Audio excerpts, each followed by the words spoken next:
Bonsoir. Bonsoir, Ça va un peu bonsoir. mieux, hein? Tu vas mieux? Vous me voyez? Tu vas beaucoup mieux, monsieur Gilbert? Ça va mieux, ça va, ça va. Oui, oui, ça va. D'accord. Un peu. Ok. Bonsoir, Ben, ça va un peu. euh, euh, Oui, oui, alors, vous avez fait appel à moi pour raconter votre histoire, votre problème qui est vraiment euh, difficile, dégradé en tous les plans, côté sentimental comme côté santé. Et vous avez tenu parler avec moi parce que vous avez besoin d'un soutien, d'un gros soutien. C'est ça? oui, oui, oui, oui, oui. Alors, Oui, oui, c'est ça, c'est ça. alors, nous t'écoutons. Bon, oui, euh, je suis monsieur Ake Gilbert, maintenant à 47 ans. Mhm. Je suis malade depuis début 2010.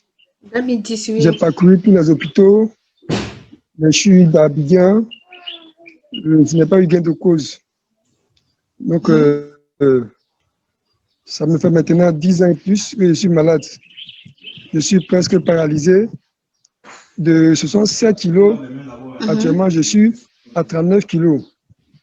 Vous Et en plus de pesez cela, 39 ça fait 6 kilos? mois que ma femme vient de m'abandonner. 39 kilos. Vous pesez 39 Pas kilos? plus tard, ça fait 2 semaines maintenant. Non, je dis bien 39 kilos. Oh mon Pas plus tard, Dieu. 2 semaines, j'ai chuté. J'étais allé à l'hôpital. Ça fait 2 semaines là, 2 semaines. Le samedi qui vient, ça me fait 2 semaines. J'ai chuté, j'étais allé à l'hôpital. J'ai pesé 39 kilos. Et j'étais à 9. Le tension était à 9. Donc, je suis très, très, très faible et j'ai vraiment besoin de soutien pour pouvoir aller encore chercher de quoi à me soigner encore. D'accord, nous allons commencer au début. Vous vous dites que ça fait 10 ans maintenant que vous êtes malade. Quels sont les symptômes? Comment ça a commencé cette maladie? Et qu'est-ce que les médecins disent? Bon, je suis un agriculteur. Bon, je ne sais pas si c'est par coïncidence ou bien c'est un sort mystique. Un Mhm. jour, j'étais allé au champ et il y a une bête qui m'a piqué sur le pied gauche. Bon, 2 jours, 3 jours après que les douleurs sont passées. Donc, c'est des semaines après, je sentais des douleurs mon pied gauche, très Mhm. fortes. Le Mhm. matin, je peux aller au champ. À mon retour le soir, je ne peux pas marcher jusqu'à j'arrive à pleurer. Donc, quand je prends les anti-inflammatoires, ça se calme. Après ça, c'est monté au niveau de mes cuisses. Donc, je me sentais très faible. Quand je marche, je me sens très fatigué. Pour marcher au moins sur 1 kilomètre, je peux me reposer 1 à 2 fois sur la route. Et c'est après ça, c'est monté au niveau de la hanche, sur la hanche. Donc, il y avait une douleur très forte au niveau de la hanche. Donc, c'est de là que je suis allé à l'hôpital. C'est la première année. Je suis allé à Mhm. l'hôpital. On les appelle les analyses. On m'a dit que c'est drépanocytose. J'ai suivi des traitements de drépanocytose. Bon, je n'ai pas eu gain de cause. Après, le médecin m'a dit, non, la manière il voit la maladie, que ce n'est pas la drépanocytose. Parce que la drépanocytose ne peut pas se manifester comme ça. Ce n'est pas la drépanocytose. Donc, il m'a orienté dans les services de néurologie. Mhm. Je suis allé à la néurologie. Après les examens là-bas, on me dit ce sont mes muscles qui sont malades. Ce sont les muscles qui Donc, sont malades. la maladie Et des os, quoi. effectivement, il y a des douleurs musculaires, Mhm. des muscles, le corps, Ouais, ouais, ouais, je comprends. des muscles. Voilà. Oui, c'est un peu de la maladie, attaquer aussi les os. Donc, effectivement, il y avait les douleurs musculaires, les douleurs articulaires autres. Donc, après tant de traitements là-bas, malheureusement, je n'ai pas terminé les traitements, à manque de moyens. Et Mhm. là, je suis revenu au village. Et en ce moment, qu'est-ce qu'ils disent? Ils disent que tu as quoi en ce moment? Et le mal a toujours persisté. Après, il y a eu un peu d'argent encore. Je suis parti voir celui qui me suivait. Il m'a orienté à la service de rhumatologie. Mais le dermatologue, on vous envoie au service de dermatologie. Est-ce que vous avez des problèmes cutanés? Vous avez des problèmes cutanés sur la peau? Non, ce n'est pas dermatologie, néologie. Ah, néologie, pardon. Dans le service de néologie. D'accord, ok. Voilà. Vous disiez tantôt que, je vais savoir comment est-ce que vous vivez cette maladie-là. Quel soutien vous avez? Qui vous apporte le soutien, quoi? Bon, ce sont les parents qui m'aidaient un peu. Moi-même, j'ai un petit chien. J'ai un petit chien que j'arrive à gagner un peu à la fin de l'année. C'est avec ça que je fais le traitement, mais c'est insuffisant. Jusque-là, le chien, je l'ai mis en garant pour aller sur des traitements. Et actuellement, je n'ai plus de soutien. C'est ma femme qui me soutenait un peu. Et elle aussi, elle vient de m'abandonner. Donc actuellement, je n'ai plus de soutien. 6 mois maintenant que votre femme vous a abandonné, pourquoi est-ce que c'est maintenant qu'elle vous abandonne dans cet état? Bon, je ne sais pas. Elle ne voulait pas partir, mais elle me trompait. Elle me trompait. C'est là j'ai su et je me suis opposé. Je me suis opposé et c'est de là ma maman s'est mêlée. Elle dit non, qu'elle a su qu'elle me trompait il y a longtemps. Elle a attendu de ce problème. Donc, elle n'a qu'à quitter la cour. Donc, du coup, elle est partie, quoi. Elle a eu à discuter avec elle et puis bon, elle a chassé. Mais si elle portait vraiment de l'amour pour vous, elle ne serait pas partie, vu que ta situation actuellement n'est pas favorable pour qu'elle puisse te quitter. Tu as besoin de son soutien. Est-ce que tu as essayé de la faire revenir à la maison? Allô? Vous dites? Oui, je demande si est-ce que vous avez essayé de la faire revenir à la maison ou encore est-ce qu'elle passe de temps en temps vous rendre visite?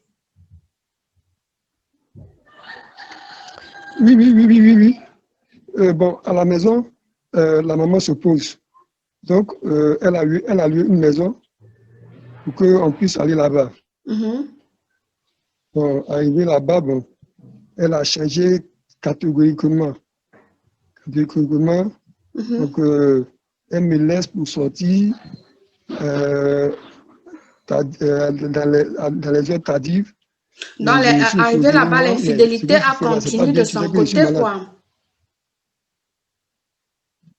C'est aggravé même. C'est aggravé. Là même, elle me prouvait et elle me disait que ouais, je sais que je suis malade, donc je ne vais pas l'empêcher de sortir. Voilà.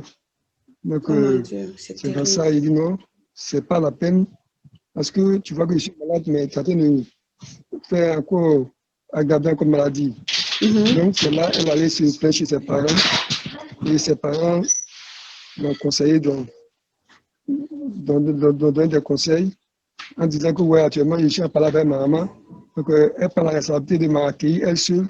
S'il y a quelque chose qui arrive, elle est seule à assumer la responsabilité. Donc, c'est là aussi, elle dit bon, de la laisser. Et je suis revenu à la maison.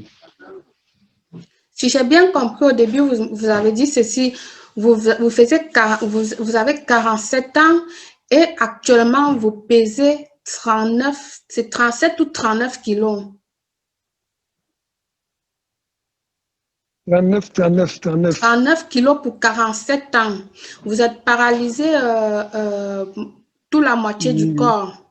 Bon, oui, parce qu'actuellement, le bras, c'est fini comme ça, c'est pas, vous voyez, ça se soulever.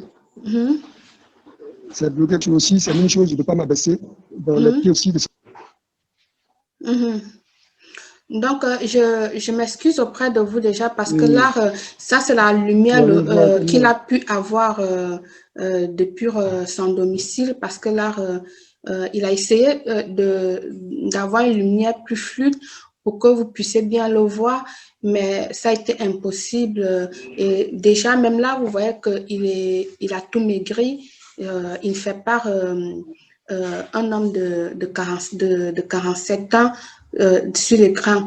Donc, vous allez nous excuser tous les deux pour son image qui n'est pas vraiment claire. Sinon, vous allez voir vraiment que ça ne va pas là, ça ne va pas. Il est totalement desséché, dénutri. Voilà. Donc, je mettrai, si possible, s'il me fournit des photos, je mettrai quelques photos là pour que vous puissiez voir vraiment l'état de sa santé. Alors, Monsieur Ake Gilbert demande de l'aide, du soutien de tout le monde dans le monde entier, que ce soit pour manger ou encore pour se soigner, mais précisément pour se soigner parce que en ce moment, il est tout seul, il est abandonné par son épouse. Ça fait 10 ans qu'il est malade et là, il est à bout de force pour se soigner. Il n'a plus de quoi aller à l'hôpital ni pour prendre les médicaments. Il n'a même pas un diagnostic favorable. On ne sait même pas exactement de quoi il souffre. Les médecins tâtonnent de gauche à droite pour essayer de le soigner, mais jusqu'à là, ça ne donne rien.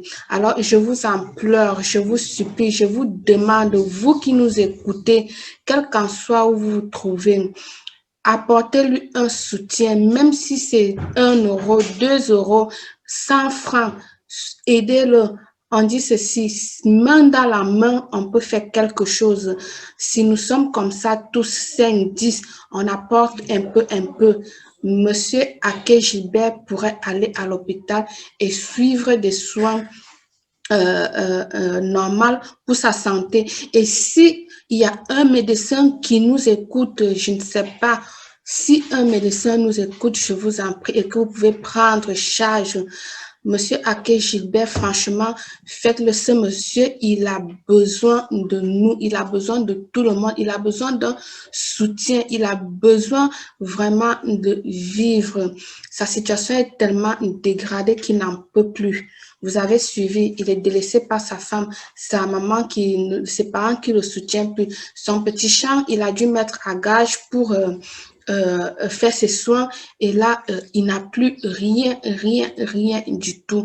Monsieur Ake Gilbert, vous vivez à Abidjan. Où exactement à Abidjan? Si quelqu'un veut se mettre en contact direct avec vous, je veux dire, les gens qui me suivent depuis Abidjan, s'ils veulent se mettre en contact avec vous, est-ce que vous pouvez dire vraiment où vous vous situez?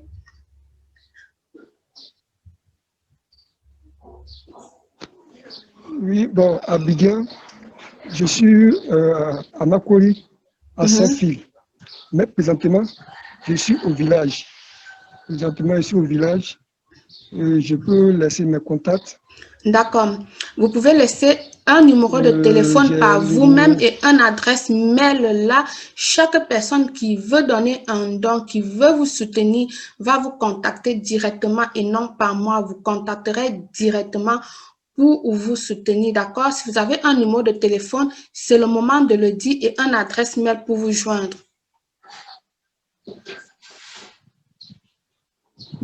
Le numéro de téléphone, c'est le 47 Le code, je vous en prie. 70 62 71.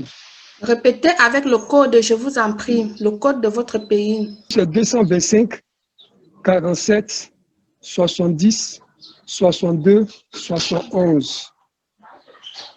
Vous Plus pouvez... 225 47 70 62 71. D'accord. Les 1000, c'est debekoake.com. De toutes les façons, j'écriverai là le numéro de téléphone et le mail juste à côté là pour que vous puissiez le joindre. Vous puissiez le contacter directement. Je vous en prie, il a besoin des soins. Il a besoin n'importe quel apport que vous pouvez lui donner serait nécessaire, serait important. Il ne faut pas beaucoup, mais main dans la main, on peut le sortir de cette galère. Je vous en prie. Donc, il a dit il est à Abidjan. Bon, actuellement, je suis à Coupé. À Coupé à Abidjan, c'est ça? À Coupé. Je suis puisque son réseau dérange, il y a des coupures, je vais répéter son numéro de téléphone qu'il a donné. C'est le 00 225 55 77 29 11. Et il a un deuxième numéro aussi. C'est ça, vous avez un deuxième numéro, c'est ça, non? Oui, oui. Qui est le plus 225 41 15 45 47. Donc, ça, c'est son numéro de téléphone et son adresse mail, c'est debekodake@gmail.com. Alors, il a besoin d'un coup de main. Merci beaucoup. Je ne vais pas vous fatiguer longtemps. Et voilà, je vous remercie.